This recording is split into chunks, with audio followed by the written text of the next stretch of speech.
Russia-Ukraine war at a glance, what we know on day 396 of the invasion. President Vladimir Putin was quoted on Saturday by the TASS news agency as saying that Russia and its neighbor Belarus have reached an agreement to place tactical nuclear weapons on Belarusian soil. Putin added that the United States had nuclear weapons deployed on the soil of European allies, so such a move would not be in violation of nuclear non-proliferation accords. After Moscow's announcement, the U.S. Defense Department stated on Saturday that there were no signs that Russia was getting ready to deploy nuclear weapons. Hanna Maliar, the Deputy Minister of Defense of Ukraine, urged people not to discuss the nation's next offensive openly on Facebook. Don't ask specialists questions, such, how is the counteroffensive going, on live broadcasts, don't publish blogs or posts about this subject, and don't discuss our army's military strategies in public at all.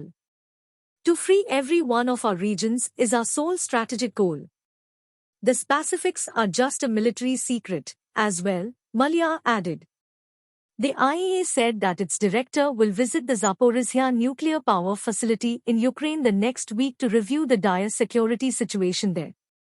The nuclear security and safety risks at the facility under Russian control, according to Rafael Grossi, are all too obvious. According to the Ukrainian military, on Saturday, Russia opened fire on a location where humanitarian supplies was being delivered in the city of Kherson, injuring two people.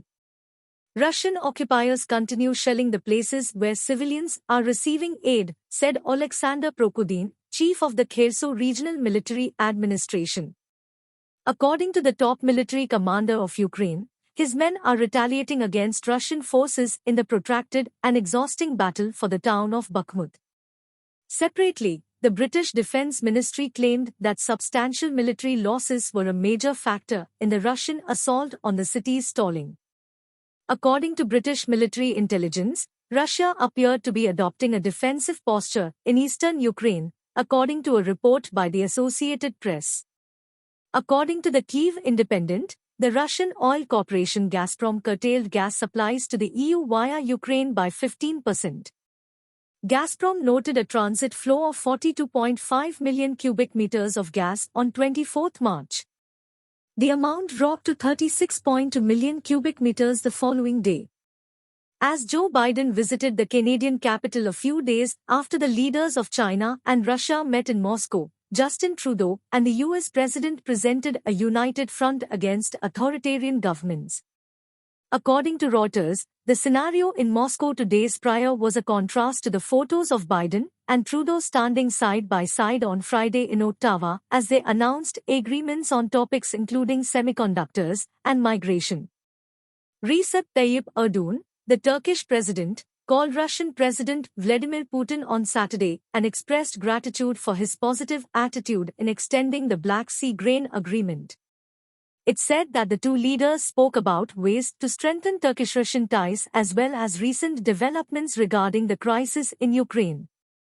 According to Reuters, Erdogan stressed the necessity of quickly ending the conflict through discussions.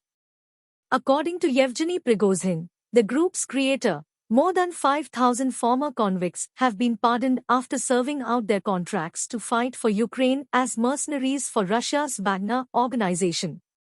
After the Russian army suffered a string of humiliating defeats last year, the Wagner Group, which was initially comprised of combat-tested veterans of the Russian armed services, assumed a much more significant role in the Ukraine war, according to Reuters. The United Nations has stated that it is deeply concerned about reports of both Russian and Ukrainian forces carrying out summary killings of prisoners of war on the battlefield. According to a recent report from the UN's Office of the High Commissioner for Human Rights, its observers had recorded dozens of executions carried out by both sides, though the true number was probably higher, and they may constitute war crimes. A former speechwriter for Vladimir Putin has been added to a suspects wanted list by Russian police, the latest move in a broad campaign against dissent. According to the Associated Press, Abbas Galimov composed speeches for Putin while he served as Prime Minister of Russia from 2008 to 2012. Later, Galimov rose to prominence as a controversial political consultant and analyst who was frequently cited in both Russian and international media. He has recently lived overseas. After the ICC issued an arrest warrant for Russian President Vladimir Putin, charging him of war crimes, the Speaker of the Russian Parliament recommended outlawing the ICC's operations. Putin ally Vyacheslav Volodin stated on Saturday that Russian law should be changed to forbid any ICC operation in Russia and to punish anyone who provided assistance and support to the court.